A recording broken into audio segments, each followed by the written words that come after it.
नमस्कार, मैं हूं अंकुर और आप देख रहे हैं सत्य हिंदी। एक नजर अब तक की सुर्खियों पर। भारतीय संसदीय परंपराओं को भाजपा के सांसद रमेश बिधूड़ी ने गुरुवार को लोकसभा में ताक पर रख दिया। उन्होंने बसपा सांसद दानिश अली के अपमानजनक शब्दों का इस्तेमाल किया, उन्हें आतंकवादी तक कहा। हालांकि केंद्रीय रक्षा मंत्री राजनाथ सिंह ने अपने सांसद की करतूत के लिए खेद जताया है, लेकिन बिधूड़ी के खिलाफ देश में कड़ी प्रतिक्रिया हो रही है। लोगों ने उनके खिलाफ केस दर्ज करने की मांग की है। लोकसभा में बिधूड़ी ने सांसद दानिश अली को मुस्लिम, उग्रवादी, भड़वा और कटवा कहा। उन्होंने कहा, ओए भड़वे, ओए उग्रवादी, कटुए, आतंकवादी, बाहर देखूंगा इस मूल्य को। बता दें, दानिश अली उत्तर प्रदेश की अमरोहा लोकसभा सीट से बहुजन समाज पार्टी के सांसद हैं। लोकसभा अध्यक्ष ओम बिरला ने भाजपा सांसद रमेश बिधूड़ी को शुक्रवार को गंभीर कार्रवाई की चेतावनी दी।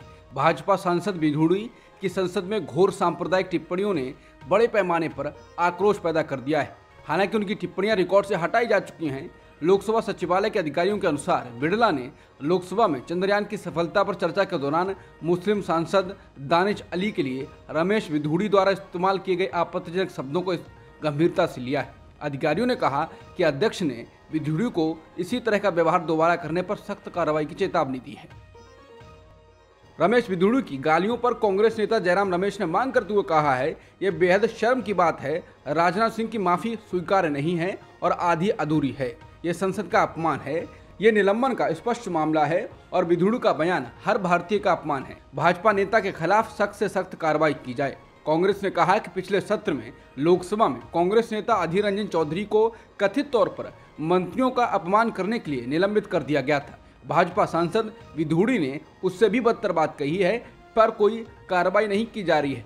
आम आदमी पार्टी ने वीडियो शेयर करते हुए एक पोस्ट में सवाल किया है, बीजेपी दिल्ली सांसद संसद में स्पीकर के सामने दूसरे मुस्लिम सांसद को ऐसे शब्दों से बुला रहे हैं। क्या यही बीजेपी की संस्कृति है? पार्टी ने इसे संसद के इतिहास का सबसे काला दिन बताया है।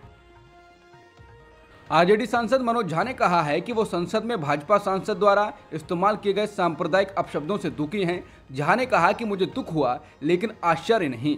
ये पीएम के वसुधैव कुटुंबकम की सच्चाई है। हमें ये सोचने की जरूरत है कि अगर संसद में एक सांसद के लिए ऐसे शब्दों का इस्तेमाल किया गया तो मुसलमानों, दलितों के खिलाफ किस तरह की भाषा को वैधता दी गई है। झा ने कहा कि अब तक पीएम रमेश बिधूड़ी पर एक शब्द भी नहीं कह सके हैं। टीएमसी सांसद महुआ मोइत्रा ने बिधूड़ी के भाषण का वीडियो शेयर किया है। महुआ ने लिखा, इस वीडियो में बिधूड़ी उग्रवादी, आतंकवादी समेत कई आपत्तिजनक शब्दों का इस्तेमाल संसद के लिए कर रहे हैं। गरिमा के रखवाले स्पीकर ओम बिरला और विश्वगुरु पीएम नरेंद्र मोदी और बीजेपी अध्यक्ष जेपी नड्डा कृपया कार्रवाई करें।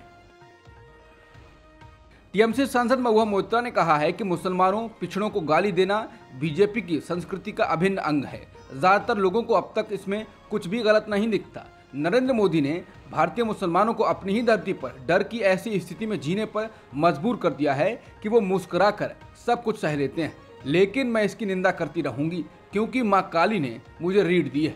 नेशनल कॉन्फ्रेंस के नेता उमर अब्दुल्ला ने इस पर गुस्सा जाहिर करते हुए एक्स पर लिखा, नफरत से भरे ये सांसद कितनी आसानी से ऐसे आपत्तिजनक शब्दों का इस्तेमाल कर ले रहे हैं। मुसलमानों के खिलाफ नफरत इस कदर मेनस्ट्रीम कभी नहीं रही। बीजेपी के मुसलमान नेता इस तरह नफरत रखने वालों के साथ कैसे रह पाते हैं।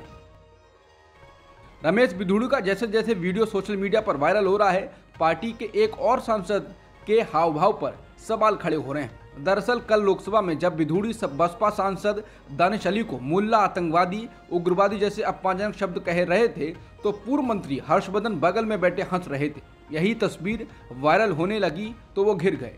अब उन्होंने सोशल मीडिया पर सफाई दी है। उन्होंने एक्स पर लिखा, मैंने ट्विटर पर अपना नाम ट्रेंड में देखा।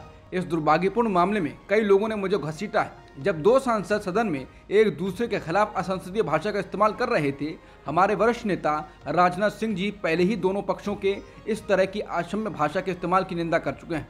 मैं अपने मुस्लिम दोस्तों से पूछता हूं, जो आज सोशल मीडिया पर मेरे खिलाफ लिख रहे हैं, कि क्या वे वास्तव में मानते हैं कि मैं कभी ऐसी अपमानजनक भाषा का इस्तेमाल करने में शामिल हो सकता हूं जिससे किसी समुदाय की भावनाओं को चोट पहुंचे। हर्षवर्धन ने कहा, ये नकारात्मक से भरी एक मनगढ़ंत कहानी है और सोशल मीडिया पर कुछ निहित राजनीतिक तत्वों द्वारा मेरी छवि को धूमिल करने के लिए इसका इस्तेमाल किया जा रहा है।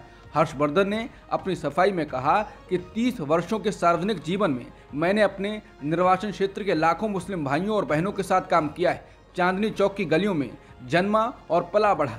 मैंने अपना बचपन मुस्लिम दोस्तों के साथ खेलते हुए बिताया है। बीजेपी सांसद रमेश बिधूड़ी के द्वारा संसद में गालियां दिए जाने के बाद सांसद दानिश अली ने कहा कि जब मेरे जैसे चुने हुए व्यक्ति की स्थिति आज देश में ये है तो एक आम आदमी की स्थिति क्या होगी। मुझे उम्मीद है कि मेरे साथ न्याय होगा। स्पीकर साहब कार्रवाई करेंगे, नहीं तो मैं भरे मन से इस सदन को छोड़ने पर भी विचार कर रहा हूँ। ये एक सभ्य समाज में बर्दाश्त नहीं किया जा सकता। क्या हम इसलिए चुनकर आते हैं? क्या देश को आज़ादी इसलिए दिलवाई गई थी? जब हमारे प्रतिनिधि चुनकर जाएंगे तो क्या उनको ये सुनने को मिलेगा? उन्होंने कहा कि चुने हुए सांसद की कम्युनिटी से लिंक करके उस पर इस तरह का हमला करना मैं सोच भी नहीं सकता। इन्होंने मुझे, मेरे समर्थकों को ही नहीं, पूरे देश को शर्मसार किया है। बसपा सांसद दानिश अली ने कहा कि इस देश में क्या हो रहा है, रूह भी कांप जाती है वो अल्फाज सुनकर। मैं रात भर सो नहीं पाया, मेरे दिमाग की नस फट सकती है। मैं इंतजार कर रहा हूं कि क्या एक्शन होता है और मैं करूं तो करूं क्या। जब मेरे जैसे चुने हुए व्यक्ति की ये स्थिति है तो आम इंसान की क्या होगी। उन्होंने कहा कि अब देखना यह है कि रमेश बिधूड़ी के खिलाफ उनकी पार्टी कोई कार्रवाई करती है या नहीं, या ये देश इंतजार करे कि कब उनका प्रमोशन करके केंद्रीय मंत्रिमंडल में शामिल किया जाएगा। बीजेपी पर आरोप लगाते हुए दानिश अली कहते हैं, बीजेपी नेताओं में ये कंपटीशन हो गया है कि आप ऐसा कीजिए, ऐसे बयान दीजिए। पहले संसद के बाहर होता था, अब संसद के अंदर मारने की धमकियां दी जा रही हैं।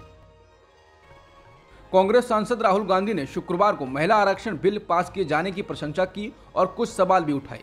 राहुल गांधी ने प्रेस कॉन्फ्रेंस कर कहा कि महिलाओं के लिए ये बिल बहुत जरूरी है, पर इसमें जो 2 फुटनोट हैं उस पर हमारा ध्यान गया। परिसीमन और जातीय जनगणना, ये बिल आज लागू किया जा सकता है, कोई मुश्किल मामला नहीं है। सरकार वो करना नहीं चाहती। सच्चाई ये है ये 10 साल बाद लागू होगा, ये भी नहीं मालूम कि होगा या नहीं होगा। राहुल गांधी ने संसद में कई बातों को एक बार फिर दोहराते हुए कहा कि पीएम मोदी कहते हैं कि वो ओबीसी के लिए बहुत काम कर रहे हैं। अगर वो इतना कर रहे हैं तो 90 सेक्रेटरी में से सिर्फ 3 ही ओबीसी क्यों हैं? ओबीसी अधिकारी हिंदुस्तान के 5% बजट को कंट्रोल कर रहे हैं। पीएम हर रोज ओबीसी की बात करते हैं, पर उनके लिए क्या कर रहे हैं? राहुल गांधी कहते हैं, मैंने जब ये बात कही तो वो लोकसभा में अपने नेताओं की संख्या बता रहे हैं, पर इसका बजट कंट्रोल करने वाले अधिकारियों से क्या नाता है? मैंने सवाल ये पूछा, क्या हिंदुस्तान में ओबीसी की आबादी 5% है? अगर ऐसा है तो कोई दिक्कत नहीं है। राहुल गांधी ने कहा कि आप किसी भी लोकसभा सांसद से पूछ लीजिए, लोकसभा को लोकतंत्र का मंदिर कहा जाता है। आप किसी भी बीजेपी के सांसद से पूछ लीजिए कि क्या वो कोई कानून बनाता है, कोई फैसला लेता है? बिल्कुल नहीं। कांग्रेस, बीजेपी या भारत का कोई सांसद खुद कोई फैसला नहीं लेता है। जैसे मंदिर में मूर्तियां होती हैं वैसे सांसदों को बना रखा है और ओबीसी की मूर्तियां भर रखी हैं, पर ताकत बिल्कुल नहीं है। देश को चलाने में कोई भागीदार नहीं है। राहुल गांधी ने दावा किया, ये मूर्ति वाली जो बात है ये संसद के बाहर एक बीजेपी सांसद ने मुझसे कही थी। वो बोले, हमने जनगणना की थी, उसे सरकार सार्वजनिक कर दे। पीएम मोदी को अगले भाषण में भारत को ये समझाना है कि देश के जरूरी 90 अधिकारियों में सिर्फ 3 ओबीसी क्यों हैं। संसद के दोनों सदनों ने महिला आरक्षण बिल पास कर दिया है, लेकिन आपको बता दें कि देश में सरकार और अर्थव्यवस्था के कई क्षेत्र जहां महिलाओं का प्रतिनिधित्व तो बहुत कम है, इनमें कार्यपालिका, न्यायपालिका और पुलिस शामिल है, जहां महिलाओं की उपस्थिति बहुत कम है। प्रधानमंत्री की अध्यक्षता में केंद्रीय मंत्रिपरिषद देश में शीर्ष फैसले लेने वाली संस्था है। हालांकि केंद्रीय मंत्रालय में महिलाओं का प्रतिनिधित्व हमेशा कम रहा है। पिछले 2 दशकों में केवल मामूली वृद्धि हुई है। 1 जनवरी 2023 तक केंद्रीय मंत्रिपरिषद में महिलाओं का प्रतिनिधित्व 14.47% था।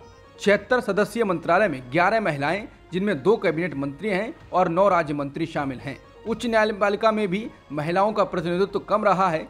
29 सितंबर 2022 तक सुप्रीम कोर्ट के 29 जजों में केवल 3 महिलाएं थीं। इसके अलावा भारत में महिला एवं पुरुष 2022 रिपोर्ट के अनुसार देश में महिला पुलिस अधिकारियों की उपस्थिति महज 8.21% दर्ज की गई। हथियार रखने और सेना की वर्दी पहनने के आरोप में गिरफ्तार 5 मैतेई आरोपियों को छुड़ाने के लिए मणिपुर घाटी में गुरुवार को महिला प्रदर्शनकारियों ने विभिन्न पुलिस स्टेशनों पर हमले किए। इससे हालात बेकाबू हो गए। सुरक्षा बलों और पुलिस ने आंसू गैस के गोले छोड़े। महिलाओं की भीड़ इम्फाल पश्चिम के सिंगजामेई पुलिस स्टेशन में प्रभारी अधिकारी के घर में घुस गई और वहां तोड़फोड़ की। प्रदर्शनकारियों ने 48 घंटे की इम्फाल बंद की कॉल दी है। वहीं मैती संगठन कोकोमी मीरा पेबिस ने मणिपुर से असम राइफल्स की वापसी की मांग की है। लेकिन गुरुवार की घटनाएं बता रही हैं कि मैतेई नागरिक समाज के सदस्यों ने घाटी में पहली बार पुलिस पर भी अपना गुस्सा निकाला है, क्योंकि पुलिस बल में मैतेई भरे हुए हैं। अभी तक मैतेई महिलाएं और प्रदर्शनकारी पुलिस के खिलाफ कोई कार्रवाई नहीं कर रहे थे। उनके ज्यादातर हमले असम राइफल्स के बैरिकेडों को हटाने के लिए हुए हैं। इससे पता चलता है कि मणिपुर में अभी तक हालात में कोई सुधार नहीं है और मुख्यमंत्री ने इस्तीफा भी नहीं दिया है और न ही पीएम मोदी ने दौरा किया है। कनाडा के प्रधानमंत्री जस्टिन ट्रूडो ने गुरुवार को कहा कि खालिस्तानी नेता हरदीप सिंह निज्जर की हत्या में भारत की भूमिका को मानने के लिए पुख्ता कारण है। उन्होंने भारत विरोधी आरोपों को दोहराया। ट्रूडो ने कहा कि कनाडा अंतर्राष्ट्रीय नियमों से बंधा हुआ है, अब जो होगा वो जांच से सामने आएगा। इस बीच भारत को उम्मीद है कि अमेरिका इस मामले में हस्तक्षेप करेगा, जबकि अमेरिकी राष्ट्रीय सुरक्षा सलाहकार जेक सुलिवन ने गुरुवार को कहा कि संयुक्त राज्य अमेरिका अपने सिद्धांतों पर अडिग है, चाहे कोई भी देश प्रभावित हो। इस मामले में किसी को कोई विशेष छूट प्राप्त नहीं है। कनाडा से तनाव के बीच सूचना एवं प्रसारण मंत्रालय ने टीवी चैनलों के लिए सख्त परामर्श जारी किया है। मंत्रालय ने चैनलों को देश के दुश्मनों को अपने कार्यक्रमों में न बुलाने की सलाह दी है। साथ ही कहा कि जिनके खिलाफ आतंकवाद समेत गंभीर अपराधों के आरोप हैं या प्रतिबंधित संगठनों से जुड़े हैं, ऐसे लोगों को मंच प्रदान न किया जाए। अब तक की खबरों में इतना ही। बाकी खबरों के लिए बने रहिए सत्यहिंदी.com के साथ।